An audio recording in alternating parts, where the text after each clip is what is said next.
Good evening, everybody, and welcome to Season 3, Episode 1 of Aids to Scouting. Today, we have with us Evan Greene. He's a bit of a super scout, he's a bit of a super staffer, and he's a Camp Thunder enthusiast, if I would say so myself. Would you agree with that, Evan? I would agree with that, Elliot. Yes. Good. So we've Love got Camp three. Thunder. Me too. We've got three Camp Thunder enthusiasts here with us today, and here we are. We're enjoying it. Welcome to Season 3, everybody. Welcome to the studio, Walker. I'm glad to be here. I was almost running late. I noticed you sent me a message saying, don't forget. And I hadn't forgotten, but I was running late. That's okay. Yeah. So- when I think about being a Camp Thunder enthusiast, I have a little place that's down near Camp Thunder. And that's why I moved to Pike County back in 1975 was because of the river. Wow. Right there. Yeah, that is the reason. Mhm. And so that was before Evan was born, right? Me too, probably. Me, yeah, 75.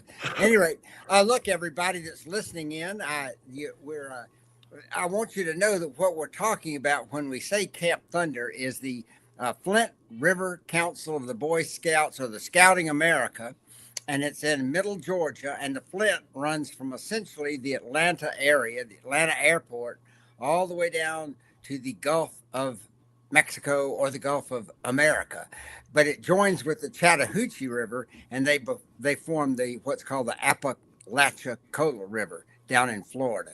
So there we go. Now, Elliot, you Yes. take over, and Evan, you tell us about yourself first. Yeah, go ahead, Evan. All right. So, my name is Evan Greene.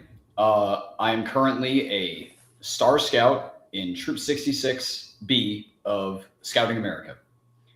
I'm currently a Thunder staffer, the life skills team lead for 2026.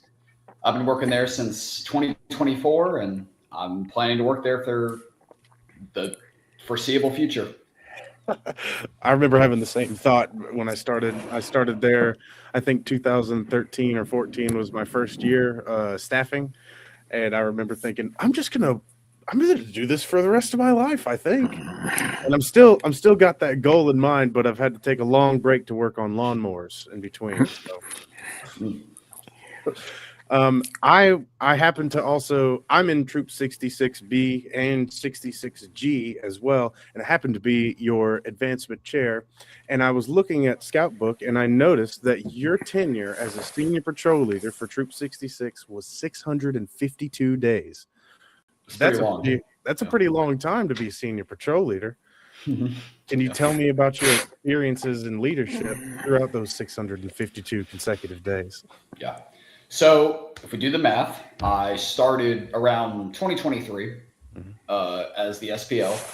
And I don't know, being elected into that position was kind of a shock to me. Like, obviously I ran for it. So, but, the amount of like responsibilities that were immediately thrust onto me was kind of, what's the word? Perplexing. Yeah. Because for some background, before I became the SPL of Troop 66B, I would say that it was more adult-led than scout-led. Mm-hmm. And my, mission statement for my campaign as SPL was that I would bring the troop back to a scout-led troop. Mm-hmm. And I think that where we currently are with Joseph Keeling as our current SPL, I think that I promoted having scouts jump into leadership roles instead of the adults leading everything. They are there to guide, not to lead. Right, absolutely. And I think and it's not some people would look at that and have kind of a negative connotation towards that adult thing, but what some people fail to remember and realize is that the whole procedural changes of the way things were done for COVID kind of pushed a lot of scouts out. And it wasn't their fault or anything like that. And so older scouts got busy doing other stuff, and it kind of dwindled down and diminished. So there wasn't as many scouts like older scouts to take the reins on that leadership. And And that's where people like you had to fall into place and say, all right, we gotta get this back in order. We gotta get the Scouts back in charge here, because we're turning into kind of Cub Scouts a little bit, and we don't want to do that at all. No. And shoot, as far as what I've seen in your leadership go these past few years, I think it's a complete turnaround. I think we're doing great over there at Troop 66, being Scout led. I think we're doing great. And you have a lot to do with that, and we appreciate that very much. Yep. Walker, tell us about your Scout-led troop. When mine was very well Scout-led when I came up. The men, when I was a Scout, most of the men had been veterans of World War II, and so there was a whole ethos around Scouting back in the 50s that was very similar to the Army. And of course, we had a pretty strong connection with the military. As you both know, a great many Scouts have gone on to serve in the military, and the core of the officer corps is Scouts, has been historically Scouts. And but at any rate, we had a very Scout-led type troop, and our patrol system was so strong that I would take my patrol with no adult leader, and we would go camping, and maybe camp 2 nights out in the woods, not far from Atlanta, but certainly we didn't have cell phones and all in those days. And so there was a 12 or 13-year-old boy, I guess 12 years old, with his patrol out there of 8 boys, and they're camping I remember one time we camped and there was a hailstorm. And so guys would put pots on their head and run out through the hail and everything. And then one time we went, as I've told on this podcast before, 5 or 6 of us went down the Chattahoochee River for about 4 or 5 nights from Atlanta to Franklin, Georgia, and no adult leaders. And so, that's boy leadership right there. But the core of boy leadership, I think that the main thing you have to have for that is to make sure that the boys know first aid and emergency type, how to handle emergencies, and that, which is primarily first aid, but it's also, for example, canoeing and boating and those kind of water safety issues. So, and cooking, we were already cooking out, but I'm talking too much, Evan. I want to hear, we want to talk about how Scouting can be strengthened both here in the United States and all around the world. And we like to have a young person's perspective on that. By the way, Evan, you've got a record for Aids to Scouting as the youngest guest so far. I immediately beat Kenzie. I know. Yeah, you sure did. You sure beat the Chief. That's funny. I beat the Chief. I hope you're listening, Chief. You have to come back and defend your title. I'm pretty sure she is. That's great. So yes, propelling the program throughout the whole world. So we're looking for things that would have a big impact on young people. What's one of the first big impact things from Scouting that the big standout? Like when someone says, "What kind of stuff do you do in Scouts?" and you say, So I view Scouting as a way to guide young people into having careers later in life. Like Scouting gives you so many tools to further your career later in life. So many basic skills that you could use, leadership skills, public speaking, basic survival, fire starting, first aid, stuff that you will probably have to use at least once in your life. And even if you won't, it's still good to know. So like you're reliable, Well, I mean, you've got to be prepared, right? Be prepared. There you go. Be prepared. That's and do you know, I'm sure you know that Mr. Chandler likes to, he's got a really, really, really close friend that looks, talks, and acts just like Baden Powell. Have you ever met him? I think I might have met him. Yeah. Do you know what Baden Powell, when somebody asked him, what when you say be prepared, what does a scout need to be prepared for? I've heard this. Uh-huh. I've heard this. What is it, Walker? He said, well, for about any old thing. Any old thing. There you Any go. old thing. But you know, I think what Evan was getting at too is like, let's say that for example, I've never had to, well, maybe I have done 1 or 2 swimming rescues in my life, not the really desperate kind, but I have done that. And, and it's that, but it's that background of self-confidence, that knowing how to do life saving and how to right a canoe if it's out in the middle of a huge area. You know, those kind of, whether you ever have to do it or not. I've never had to, knock on wood, I've never had to stop serious arterial bleeding, but I know how to do it. I've never had to give mouth-to-mouth resuscitation, other than some girlfriends who fainted. Oh goodness. Hey. Oh goodness. So okay. One of my favorite things to staff, you might think would be summer camp staff, but it's not. Spook-o-ree staffing is probably my most favorite thing.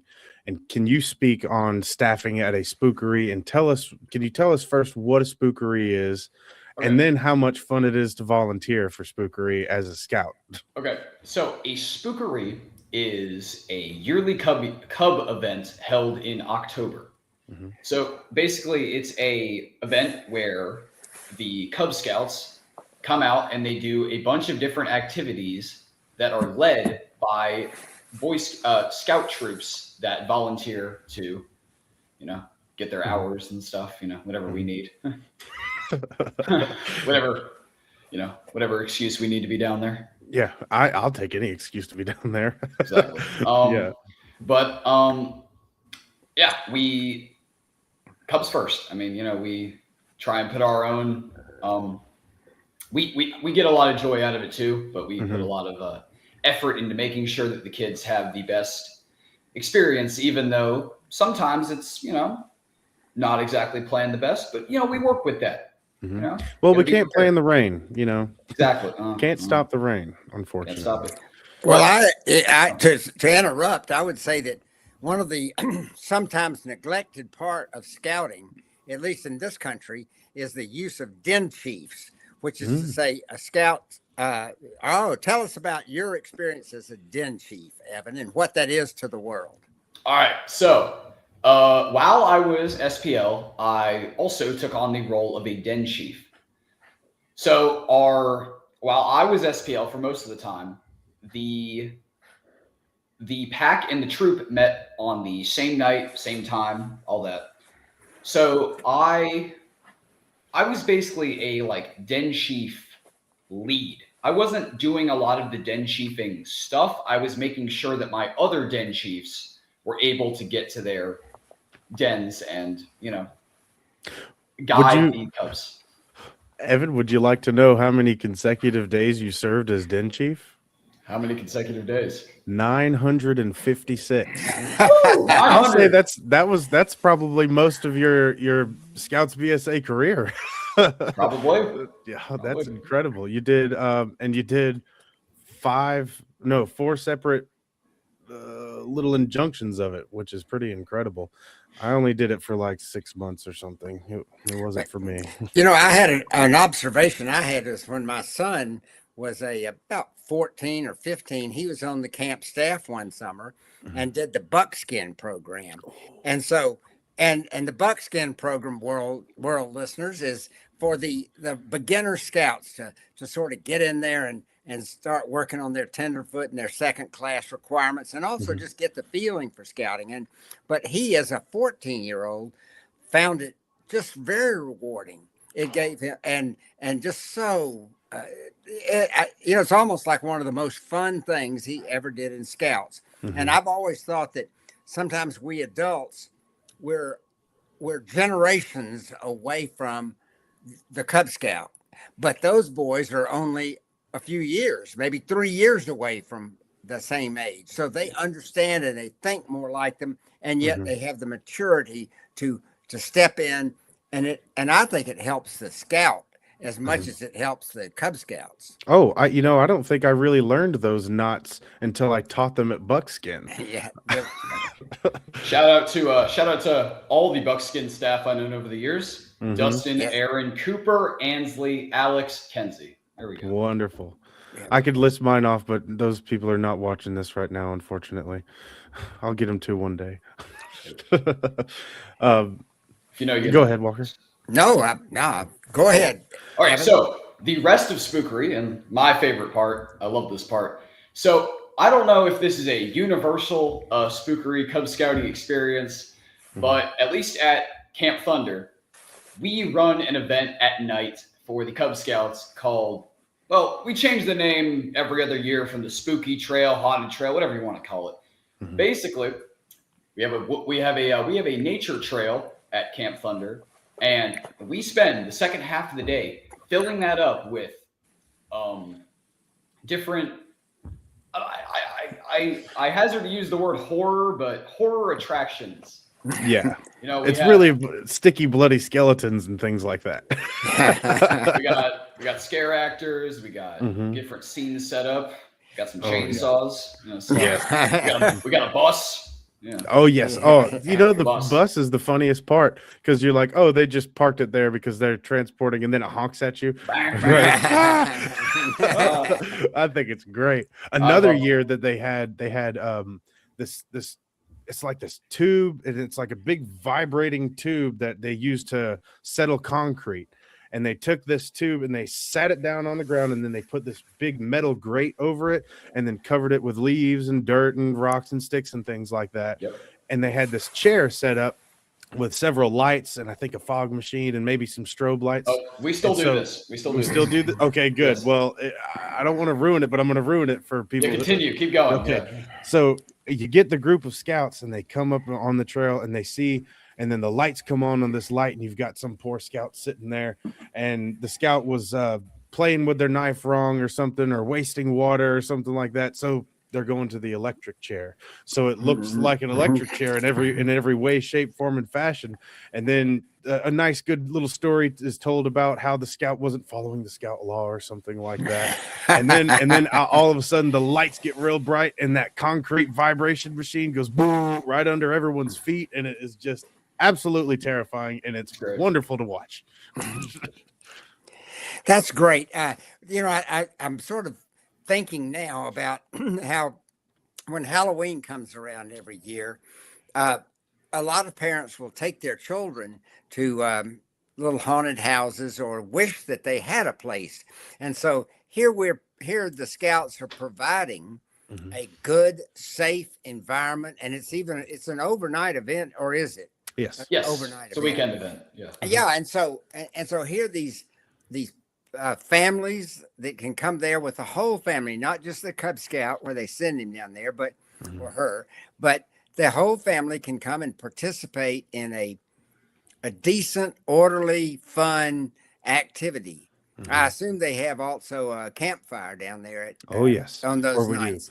costume contests and Costume contest. Yes. there's other contests. I think there's like some adult cooking contest with like Dutch oven cooking, things like that. There's campsite decoration. Yes. Okay, that's great. I like to every now and then talk about Cub Scouting. We had a man on, you might have seen it, Evan, the guy called Scoutadelic. The English guy. Yeah. And that guy, his kind of main emphasis is Cub Scouting. And I can remember so fondly being a Cub Scout and how that just led seamlessly into becoming a Boy Scout.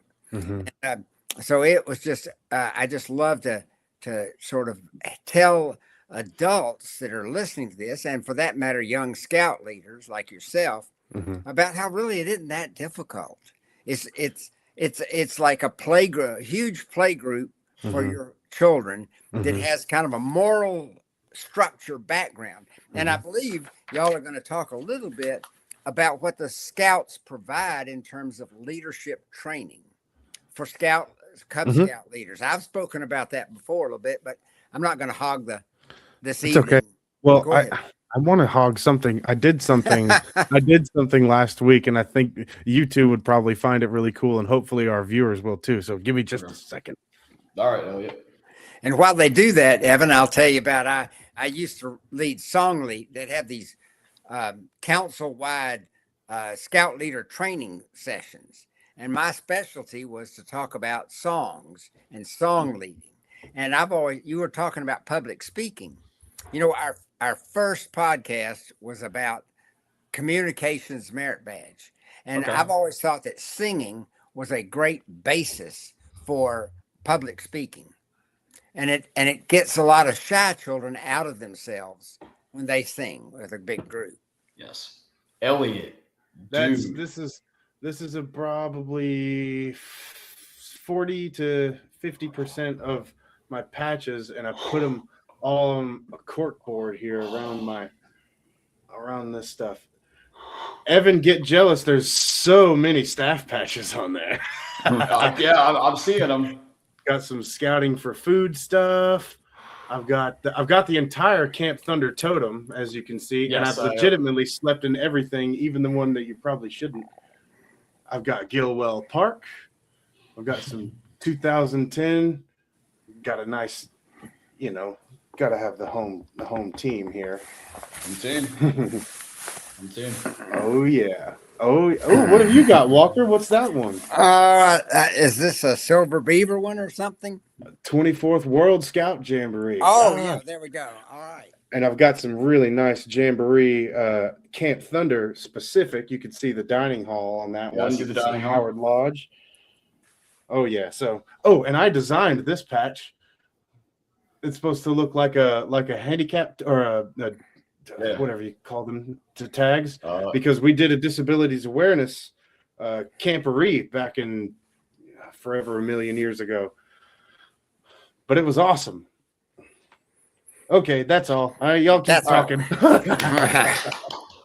All right. Yeah, but back to public speaking. Okay. So I know some of before I say that. Okay. So I do drama for school. So I'm very used to public speaking and getting out in front of a crowd and doing what I need. I think a lot of my drama mates are watching this. So shout out Mason, shout out Josh. Hey guys. But tonight I actually just lettered in drama. Wow. So it's definitely helped me a lot with my leadership journey. Well, I've always thought that one of the sometimes neglected elements of what we do are the skits that are put on all over the world. Scouts put on skits, and I've always thought that the Cub Scout motto should be emphasized, which is "do your best." Mm-hmm. And too many skits are kind of thrown together at the last minute, and they're not spoken well. The children. This is a big opportunity for even the Cub Scouts and the 11-year-old scouts to speak up, so that the people in the back can hear what the joke is and participate in the skit and know what's going on. And I think that a lot of times scouts should practice the skits more than they do. And they should always speak up so much that the people in the far back at the campfire can hear them. That makes me think of something. And Evan, I'd like your input on this.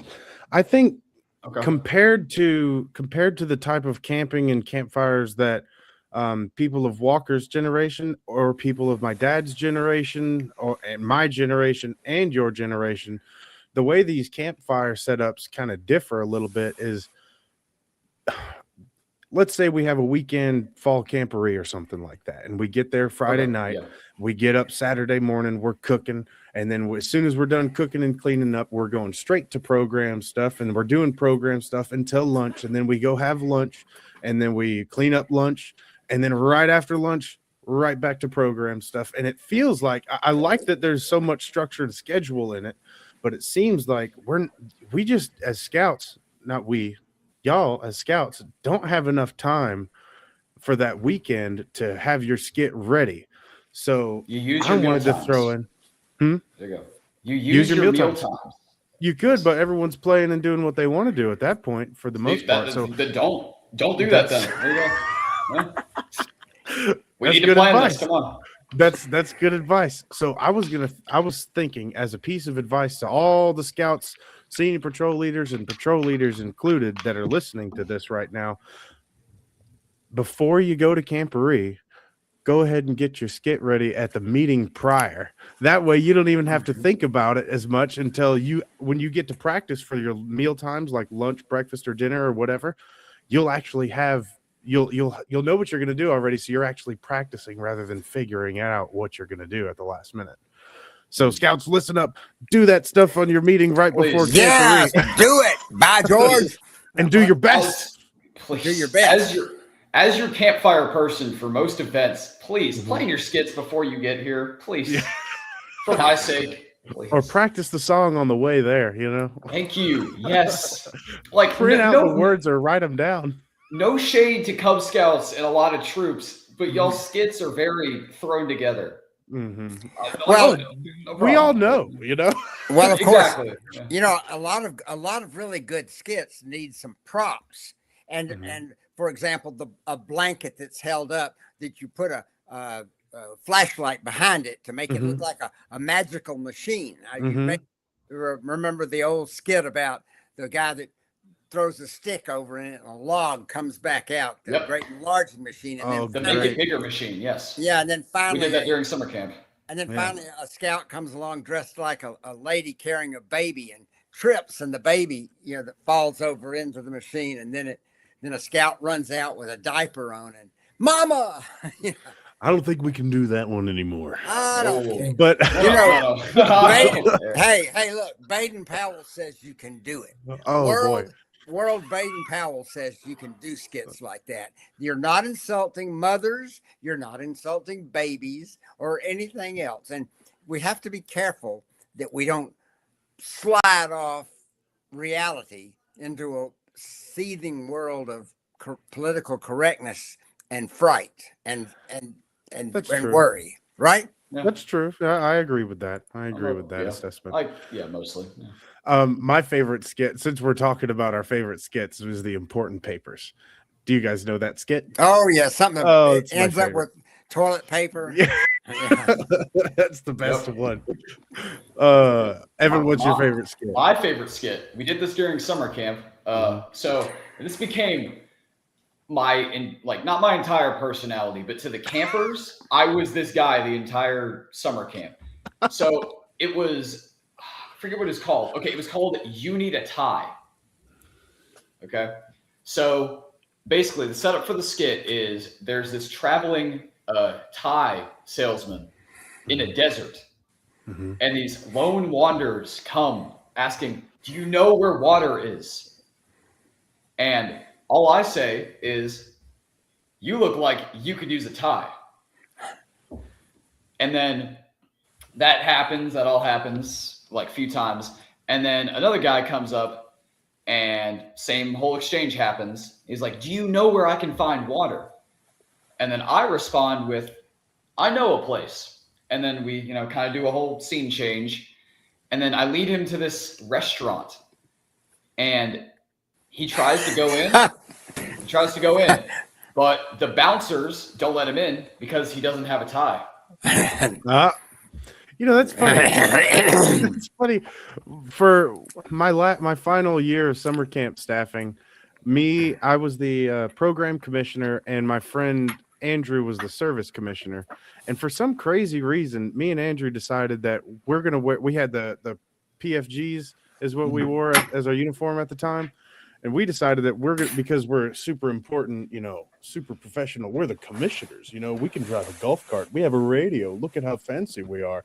So we wore ties the entire summer, which I wore a tie to all my classes during that summer camp. That's so funny. The kids loved it, so I did. I know they love it. The kids love it. I was the tie guy.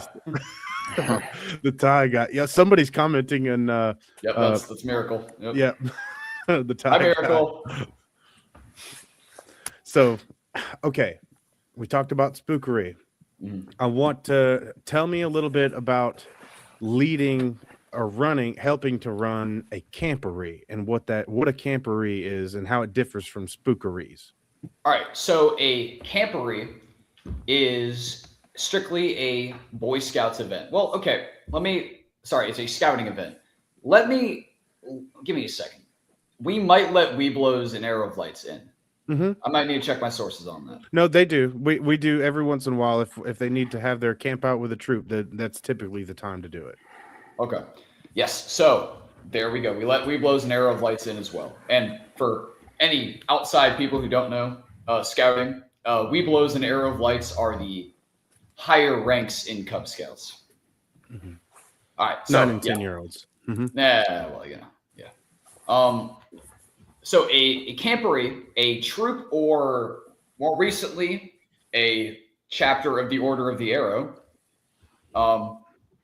they set up an event for the other troops that have signed up to be there, and we run a bunch of events and maybe a campfire program, and they just have a chance to have some fun, learn some scout skills. It's usually based around a merit badge. Like, for example, last spring camporee last year, not spring camporee that just happened. Right. My troop, Troop 66B, we held a medieval themed spring camporee. It was tied, and we tied it into the theater merit badge. Nice. So we set up lettered in drama. Yeah. Okay. So we set up a whole medieval fantasy play for the troops, and I still get accolades for that to this day. People like loving it. Yeah.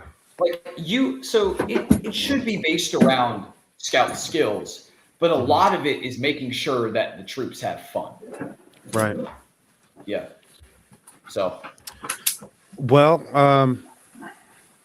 so that brings an interesting point too. The personality that you get during a camp out, like for instance, the summer camp, you were the Thai guy, and now you also looked at as a medieval guy, and these fun scenarios and the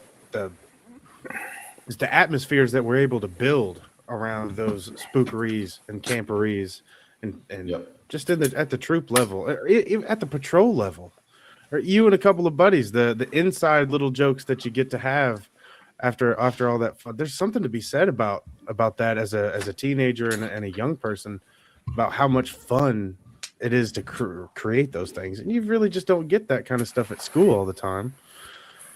You just don't. Well, not that much. Not that. A little bit. Well, theater kids may be a little different. You guys are always real clicky and have a lot of fun, don't you? Yeah, drama kids are a different group of people. Drama kids. We had drama kids. I was a theater kid. Okay, so the next thing I want to talk about, and it's because it's coming up pretty soon and it's pertinent and you're on staff for it, is the National Youth Leadership Training. I wanted to get into that. I want to hear you two tell about how the Scouting America helps everybody. It doesn't have to be a big challenge to the adults or the scouts, because we have all these different training programs. And I'm sure the Girl Scouts have it, and the Trail America and 4-H and all of them. So let's talk about if that's the case, Evan, tell me a little bit about ILST first, with the troop, and then we can graduate to NYLT. Oh, okay. If you want to skip Elliot, that, we can go to Elliot. Elliot. Yeah, you know my personal struggles with ILST, but I'll talk about it. Okay. Our troop is having some trouble planning that, but it's okay. It's okay. Okay. So ILST is it's the Introduction to Leadership Training, I think. Correct me if I'm wrong. I always get that acronym mixed up. It's okay. Man, okay. But let's work with that. So it is a troop-led event, usually led by the leadership people, which, your patrol leaders, your senior patrol leaders, assistant senior patrol leaders. And it's basically giving you some simple, basic introductions to leadership skills, such as, some communication stuff, some public speaking, some different personality types, so you can work around what you're, dealing with. Yep. But More like it's conflict basically resolution, stuff like conflict that. resolution, all that stuff. Mhm. Yeah. And it also goes through all the roles in a troop and what they Mhm. do, what their responsibilities are. Mhm. Yeah. But it's getting you prepared to go to NYLT. Mhm. So to go to NYLT, you have to A, do ILST first. It's your Mhm. first requirement. But you also have to be a first class scout, Mhm. which for any non-scouters, scout, tenderfoot, second class, first class. So it's your Mhm. fourth rank. Yes. All right. Yes. Um, and you're expanding on the skills that you learned in your IOST, like conflict resolution and communication, public speaking, leadership Mhm. roles. Mhm. You NYLT, all the people in there and all the higher scouts, all the leaders, you Mhm. are forming a troop. It is meant to like simulate what troop meetings and what like troop leadership should be like. Mhm. So even if you're not planning to go into like a big leadership role, I still recommend going to NYLT so that you can bring back some like suggestions for your troop. Mhm. Yes, Yep. that's a really good point. Something that really stuck out to me for NYLT, even when I was a NYLT. I don't know if I've said it, but it's National Youth Leadership Training, and Oh, yeah, it's you the said that at the council beginning. level. Okay, good. It's the council level of the leadership training for youth. And one of the things that stuck out to me when I first went through NYLT as a participant was the stages of team development, which are forming, Forming, storming. storming, norming, performing. That's right, exactly, exactly, and that stuck out to me a lot. And I think it's Love a it. really important part that every scout, especially the leadership scouts like patrol leaders, senior patrol leaders, and senior patrol leaders, and junior assistant scoutmasters really need to nail that down and what each stage means. And the best way to do that is to go to NYLT, do really well, pay good attention, and hopefully you'll be asked to be on staff for NYLT. Because, like I was saying earlier about the buckskin thing, I learned those knots the best while teaching them, and I learned those leadership skills the best while teaching them and giving presentation and practicing over and over. So it was etched in my brain. I know explain, demonstrate, guide, enable. I know forming, storming, norming, and performing. I know these things so intrinsically that I can see it in the troop happening. And I'm sure at this point you can see those things happening right in front of your eyes too. Mm-hmm. Yeah, so Elliot may have mentioned this, but I am on staff for NYLT 2026. I am a troop guide, so I'll be guiding one of the um, scout groups that comes down there, along with who are my people? Aaron, uh, Ashlyn, me, and what is his name? Give me a second. I know this. Eli Escobar. Those are our troop guides. I was going to sort of interject something that's not quite online, but when I was a scout and a patrol leader, I took it real seriously. And we had an assistant patrol leader, and we'd have a grub master, and we'd have a cheer person. And, originally when Baden Powell started thinking in terms of forming scouting, he thought, what is the natural small group of boys? What do? They have a small gang, and it's between 6 and 10 kids, and that's about it. That's kind of a natural group. And I was just reading in an old handbook I have here just to work on this thing. Yeah, so where it just talks about your patrol is kind of this family. It's a unit within the troop of your best friends in a way, right? Mm-hmm. You have other friends in other patrols, but that we had the patrol flag, and the patrols on campouts competed about which was the patrol that won the campout, and they'd get a little banner for their patrol flag. So I thought the patrol system was a great way. I remember I would delegate responsibility and then try to follow that up, and I'd of course take responsibility. So Now you said it, delegating. yeah, I pride myself as I loved my run as an SPL, but yeah, one thing that I love that our new SPL is doing that I didn't do is delegating. mhm, I like, and it probably helped me a lot, but I did almost everything for that troop. I really did not, I didn't really delegate a lot of the work to my ASPLs.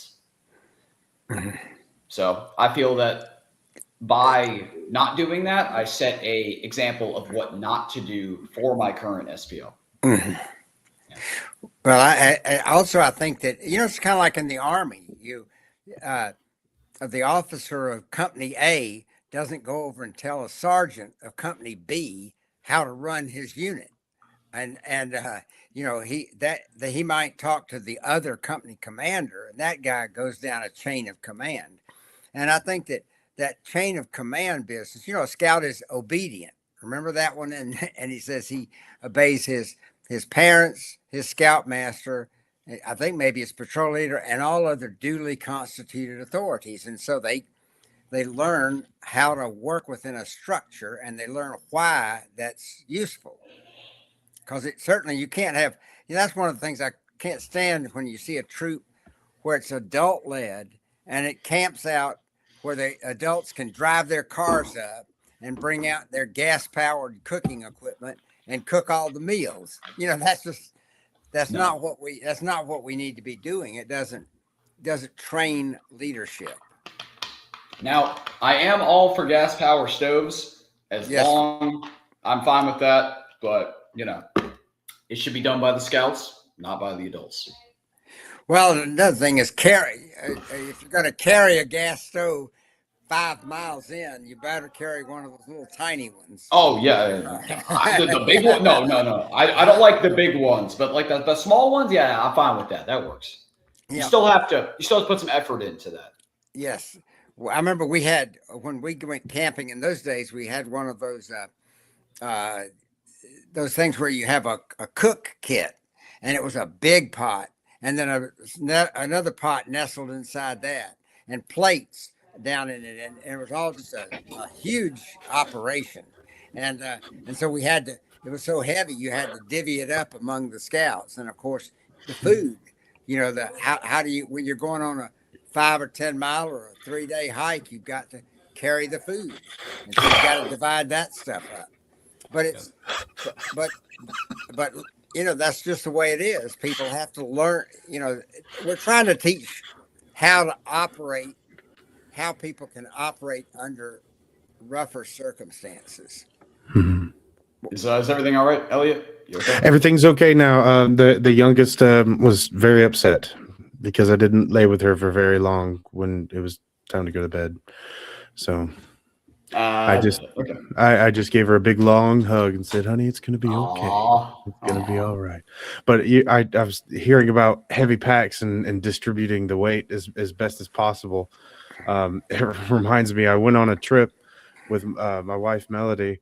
And we went up to Moss Falls. We hiked up from the Flint River side, and we went up the mountain, and we went to the Indian camp, is what it's called, I believe, and stayed there.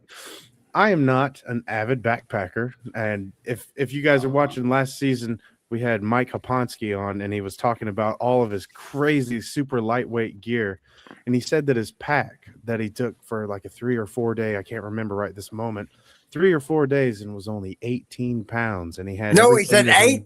He said 8 pounds. Crazy. Oh yeah, Even worse, 8 pounds.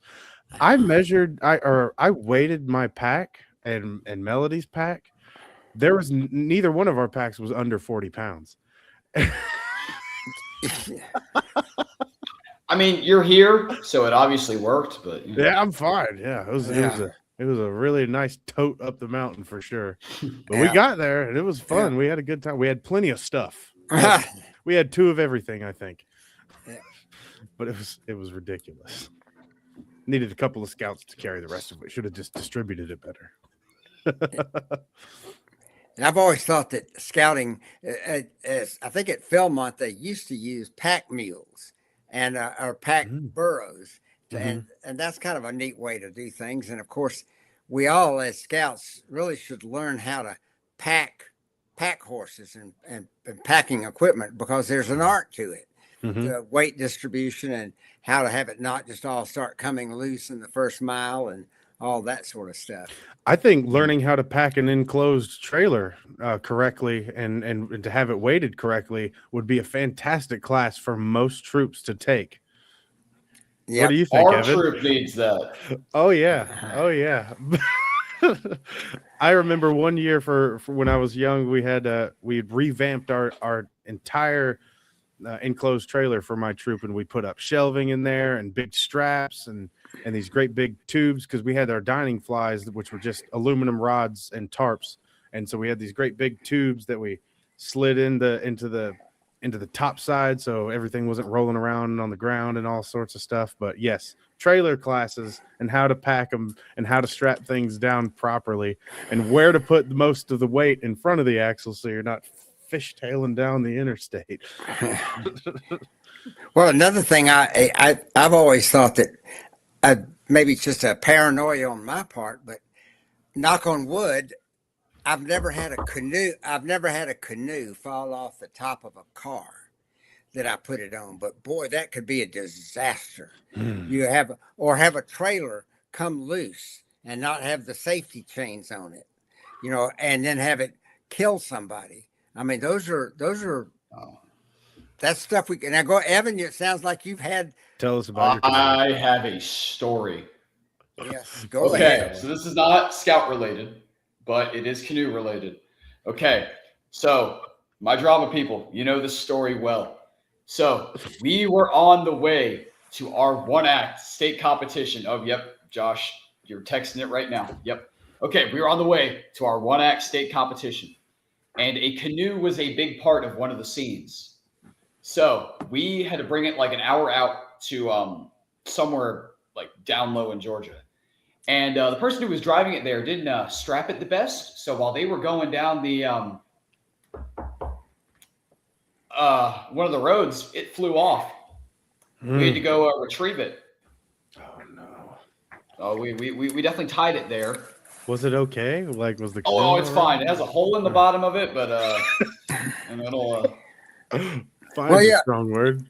Well, there's some I've seen up on the interstate in Atlanta. Every now and then you'll see a full size mattress has fallen off, or a ladder has fallen off. And ladders are designed to not break up, so they're extremely dangerous to be out there just out on the interstate. I remember got in heavy traffic one night.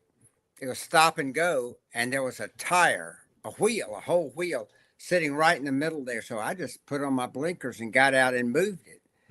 That's one of the things I think about scouting. It teaches people that sometimes you just have to step up and do it. Nobody's making you do it. You don't, you see somebody out there having trouble and drowning or something. You don't know them, but you're a scout, and that puts an obligation on you to use your training to help people. First aid situations are like that. And some of the greatest stories in scouting are those like that troop that was coming back from Philmont when the train derailed, and the troop got out uniformed, and they immediately rendered first aid to scores of people.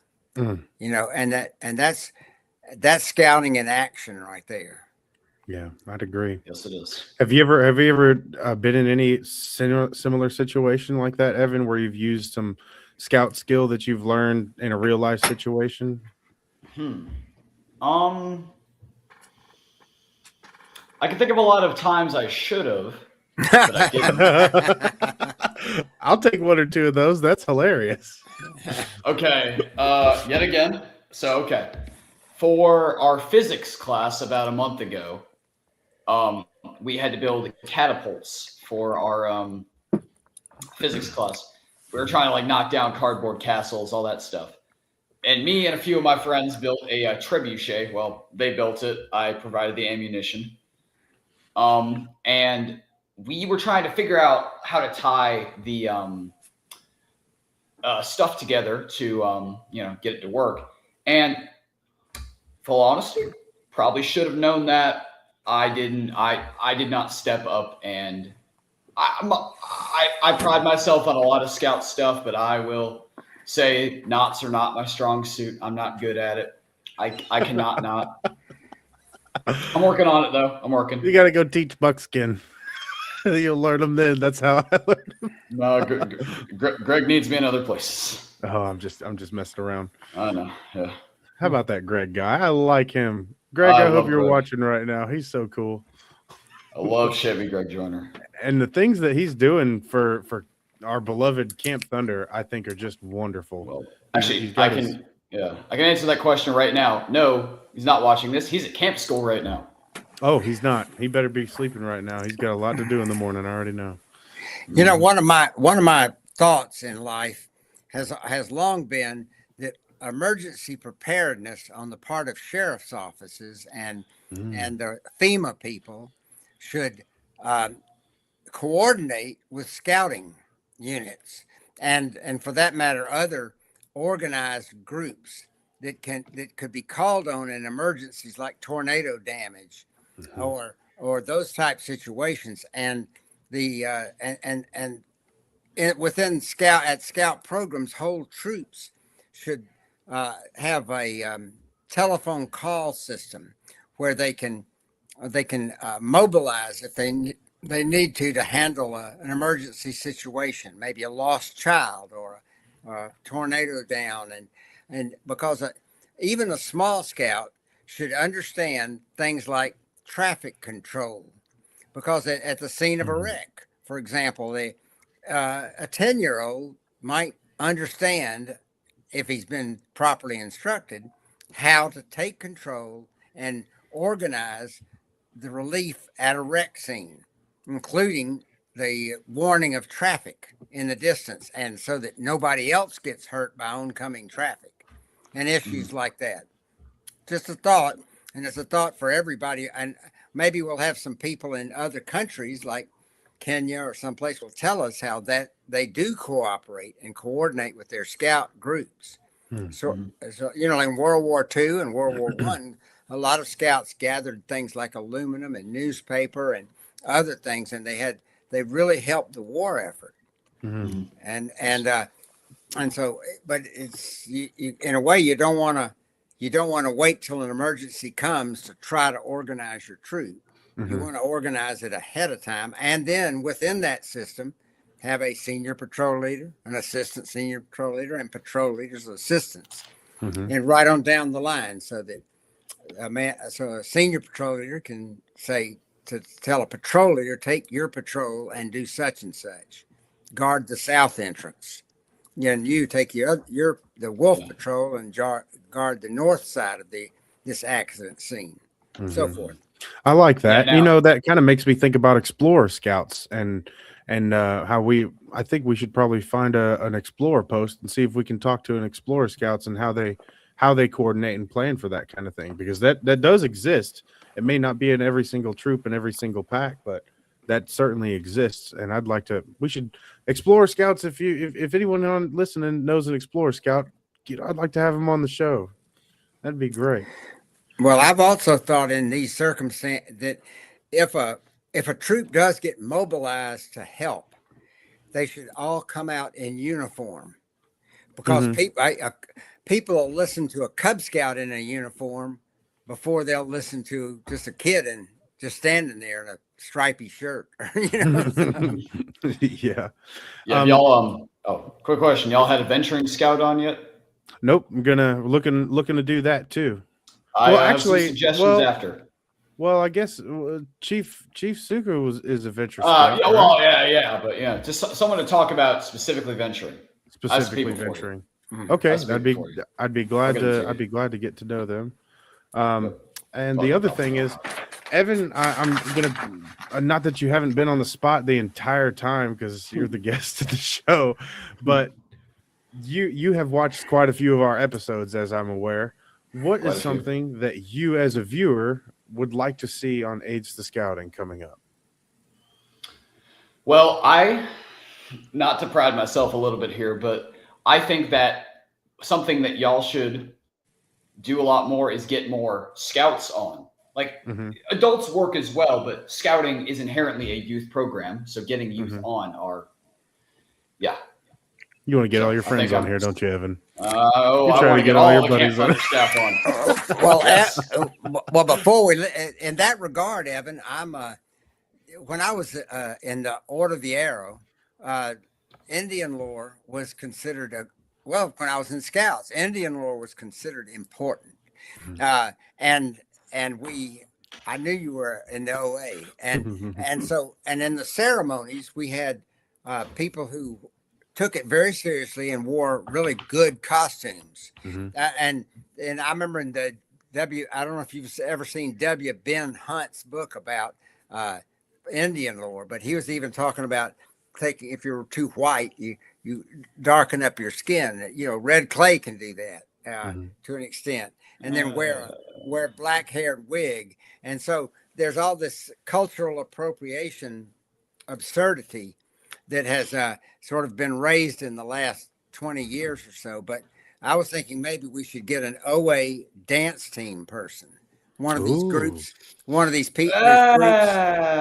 Well, that's me. Yeah. And you're entitled to your own opinion. That's okay. Yeah, and well, the people who take it seriously, and it was just like if you go to a Civil War reenactment, the guys wear good uniforms. Now, is that cultural appropriation? They carry rifles that are like the rifles they had, and they might be Yankees and then over in England, they'll have English Civil War reenactors, or you'll have the Braveheart type people. So this idea that we should somehow scare ourselves away because Native Americans might not like it, when in fact we're kind of worshiping them. Exactly. We're holding them to. I mean, that's what higher scouting standard. is. Yes. Yeah. Yes. That's what scouting is. Now, my opinion on all that. Go ahead. Now, not to do any fear mongering here. I hate doing that, but big OA, as I lovingly call them, they are doing some ceremony changes, and I don't like it. From what I've heard, the scripts are not very accurate to what the Native Americans did. And I'm all for. I'm on the ceremonies team. I love our regalia, and we got a letter from a local tribe. I hate that I don't know which one. I should figure that out. We got, like Kenzie said last episode, we got a letter from them that saying that we were good. We're good to do all this, but now Big OA is kind of taking that right away, or they're saying that they're going to. Well, I've noticed that I don't know. I've noticed since the Hegseth business that the Scouts have decided they're going to abandon that required merit badge, that sort of that DEI merit, the DEI merit badge. And I just got that. Yeah, I mean, it's like, and to do that, I assume you had to debase yourself a little bit. But I'm just guessing. Not really. No, okay. Glad to hear that. Yeah, the requirements are pretty good. It's a good. They are. Mirror badge. Okay, now, here's my opinion on all that. I half agree, half disagree. I think that it should not be Eagle required, but it should have still stayed a merit badge. That's a good perspective. Yes. Just like anything. I think that's a great perspective. Yeah, I can see it from several sides for sure, but I can see how it would make people. I can see how it would make people sore, and I could see how it would make some people relieved too. I get it. I understand. Well, I always think that people say, "What would Jesus do?" And I say, "What would Baden-Powell do?" What would Baden-Powell do? And I think what Baden-Powell would say is, "Look, some of the greatest men I ever knew were the natives that I fought alongside in Africa and in India, and we were different. We were different cultures, but they were brave men. They were braver than we are." And he talked about what a boy had to do to become accepted as a man in the Kikuyu tribe or whichever tribe it was, and I mean, it was tough. And he had a lot of respect for those people. And so to adopt anything about, like the horn that he has, to adopt any of that kind of stuff is not mocking them at all. No, And yeah. and, I'm under the and full opinion that we are respecting and honoring yes, their culture because not to get political or anything, but the Native Americans throughout America's history have been, let's use the word devalued. I don't know. Not in Scouts. No, I mean I'm talking like 1800s, 1700s, all that time. Well, they were subjected to horrible, and I do mean horrible conditions. Well, a lot of us intermarried with them too. Well, and it's funny that it seems like some people's answer to that is, well, let's just forget about it. Let's not even celebrate it. Let's not put on the regalia. It feels like that's what some people are kind of getting at with that. And I disagree with that. I think you're entitled to your opinion, but I disagree with that. No, that's not my opinion. I know. Yeah. Some of the original founders that the Boyce and those people worked with had the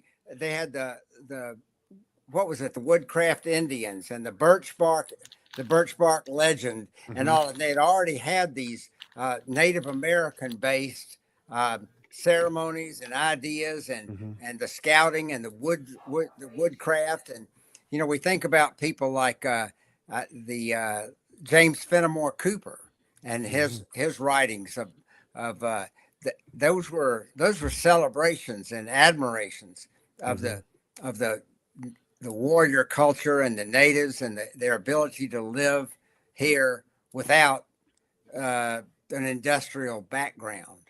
And they, and for thousands of years, hundreds of thousands, maybe. All right. Well, I'm of the opinion that we should all don our Scout regalia and put on the Scout show as much as we possibly can and do it with pride, do it with honor, do it with respect.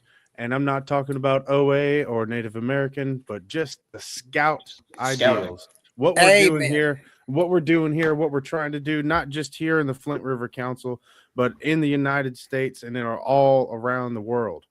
So thank you for being episode 1 of season 3 of Aids to Scouting, Mr. Greene. I really appreciate you being here. Thank you, Evan. We appreciate it. We really do. And good. And hello, everybody out there. Check us out. You can find us on Spotify and whatever, Apple broadcasts and Apple Podcasts, Spotify, YouTube, Instagram, and then share it and get. We're trying to help people and especially leaders, trying to give them the backbone and the thoughts and the skills and the joy, the happiness that comes with scouting. That's what we're really trying to do. All right, world. All right, world.